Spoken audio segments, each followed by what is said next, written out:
মূল্যবৃদ্ধির কারণে রিচার্জের সমস্যায় ভুগছেন? 4G অথবা 5G নেটওয়ার্ক পরিষেবা পেতে কি পকেট খালি হয়ে যাচ্ছে? তাহলে আর চিন্তা করবেন না, আপনার অপেক্ষার দিন এবার শেষ হতে চলেছে। কম খরচে দেশ জুড়ে 4G পরিষেবা শুরু করতে চলেছে বিএসএনএল। ভারত সরকার নিয়ন্ত্রণাধীন এই টেলিকম সংস্থা খুব শীঘ্রই 4G পরিষেবা চালু করতে চলেছে। শীঘ্রই গ্রাহকদের স্মার্টফোনে হাই স্পিড ইন্টারনেট পরিষেবা পৌঁছে দেবে এই সংস্থা। টিসিএস এর সঙ্গে হাত মিলিয়ে 4G পরিকাঠামো গড়ে তুলতে অনেকদিন আগেই কাজে নেমে পড়েছিল এই টেলিকম সংস্থা। কিন্তু কবে থেকে সাধারণ মানুষ এই 4G পরিষেবা পাবেন, সেই সংক্রান্ত কোনো বিষয় এখনো জানা সম্ভব হয়নি। আবার অন্যদিকে দেশ জুড়ে চালু হয়েছে 5G পরিষেবা।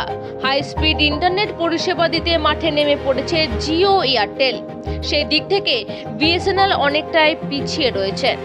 তবে চিন্তার কিছুই নেই, ইতিপূর্বেই 4G বসানোর জন্য বিএসএনএল এর পক্ষ থেকে 19,000 কোটি টাকার অর্ডার পায় টাটা ও সরকারি সংস্থা আইটিআই।